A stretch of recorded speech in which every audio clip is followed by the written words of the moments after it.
Shalom dan selamat pagi kepada kita semua. Tajuk renungan kita pada pagi ini ialah murid yang berbuah banyak. Namun sebelum itu, mari kita berdoa. Tuhan Allah Bapa di surga, terima kasih atas kesempatan yang Engkau berikan kepada kami sekali lagi untuk mendengar renungan firman-Mu. Sertailah kami dengan Roh Kudus-Mu supaya kami dapat memahami apa yang akan disampaikan sebentar nanti. Terima kasih kerana sudah mendengar doa ini. Dalam nama Yesus kami serahkan doa ini. Amin. Ayat inti kita pada pagi ini terdapat dalam Mazmur 1 ayat 3 yang menyatakan yang menghasilkan buahnya pada musimnya. Dalam 3 frasa terakhir Mazmur 1 ayat 3 menyenaraikan berkat-berkat yang besar yang dijanjikan dalam perkataan pertama Mazmur.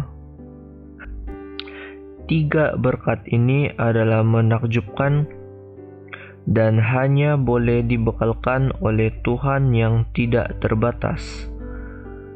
Mazmur 1 ayat 1 hingga 3 mengajar kita jika kita menjauhkan diri daripada kata-kata mengkritik manusia dan sebaliknya mengisi minda kita dengan firman Tuhan siang dan malam, dengan membawa air yang memberi kehidupan kepada akar rohani kita. Kita akan berbuah pada musimnya, daun kita juga tidak akan layu dan apa saja yang kita lakukan akan berhasil. Kita sudah pun mengetahui semasa bacaan renungan kebaktian dari 18 hingga 28 Februari bahwa tujuan kehidupan orang Kristen adalah supaya berbuah dan merupakan salah satu ciri utama yang memisahkan anak-anak Tuhan yang rendah hati dan beriman daripada orang-orang sombong dan tidak percaya di sekeliling kita. Sekarang kita melihat dengan lanjut dalam Mazmur 1 bahwa pohon yang berbuah banyak memerlukan air untuk bertumbuh dan bahwa air itu ditunjukkan dengan jelas sebagai firman Tuhan. Mazmur 119 ayat 11 menggemakan pandangan yang sama seperti Mazmur 1 apabila ayat ini berbunyi, "Dalam hatiku aku menyimpan janjimu, supaya aku jangan berdosa terhadap Engkau."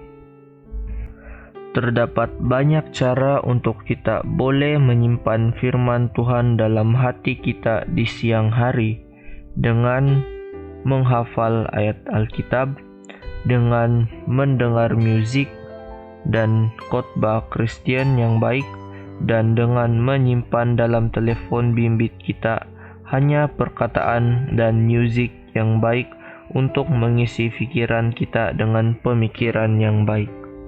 Akhir sekali, kita harus sentiasa ingat bagaimana sepohon pokok bertumbuh.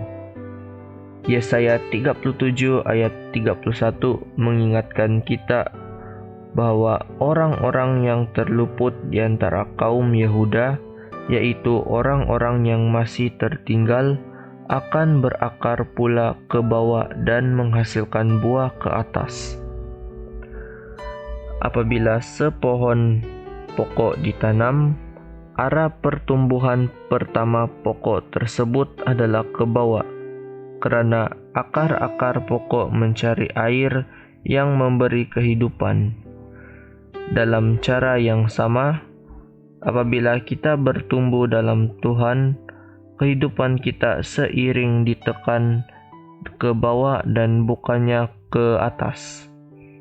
Sungguh pun kita mungkin dipanggil untuk menderita demi namanya, tetapi kita boleh yakin yang buahnya itu dihasilkan di atas walaupun kehidupan kita berakar di bawah.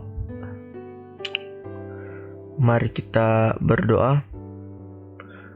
Allah Bapa kami yang bertakhta di kerajaan surga, terima kasih atas renungan yang kami dengar sebentar tadi, di mana kami harus bertumbuh dan berbuah di dalam Tuhan yang Maha Pencipta. Bantulah kami agar kami dapat bertumbuh dan berbuah sesuai dengan rencana-Mu. Dalam nama Yesus, kami serahkan doa ini. Amin.